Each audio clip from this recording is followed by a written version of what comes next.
C'est facile de dire la deuxième mi-temps est bonne, la première ne l'est pas.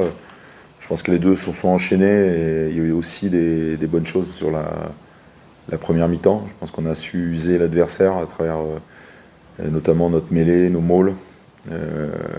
Voilà. Tout n'a pas été bon. On a manqué de connexion autour du porteur de balle, notamment pour faire le travail sur des rucks, avoir des sorties rapides. On a laissé la possibilité, notamment à leur numéro 6 qui a été excellent, de contester les ballons. Mais ensuite, en deuxième mi-temps, on a su remettre la pression tout de suite, profiter de leur indiscipline aussi, et les faire lâcher progressivement, quoi. Je ne pense pas qu'on soit trompé sur la première mi-temps. On savait que ça allait être difficile, c'est une équipe très dense, et jouer à domicile. Je pense qu'on a su ne pas s'exposer, être assez patient. On aurait pu faire mieux. Il y a 2-3 situations de jeu qui auraient pu être bien sûr mieux jouées, mais on était quand même dans le vrai sur la première mi-temps, et je pense qu'on a quand même fait le travail d'usure qui nous a permis d'aller chercher les espaces en deuxième mi-temps. On a su, je pense, bien aborder ce match, bien l'appréhender et bien le construire aussi.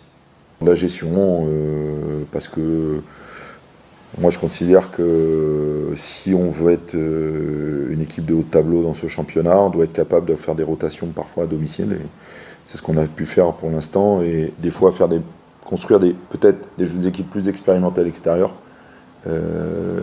qu'à domicile. Et il faut qu'on garde ça à l'état d'esprit parce que c'est ce qui nous permettra d'aller jusqu'au bout de la saison aussi. Tes temps forts, t'en as pas beaucoup, il faut maximiser tes opportunités. Faut plaquer, se relever. C'est des petites choses sur lesquelles on a gardé les acquis par l'expérience qu'on a subie parfois l'année dernière. Donc j'espère qu'on l'a conservé.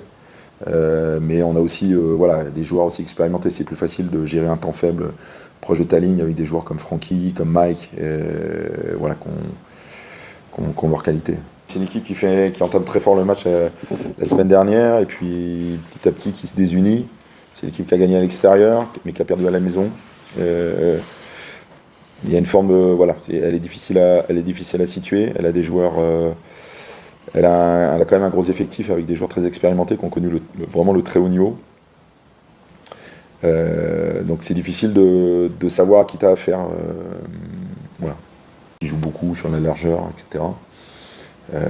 Des Mathieu Acebes, des Faas Alele, des Lesgourg, c'est des joueurs vraiment de très haut niveau que très peu de clubs de Pro D2 ont.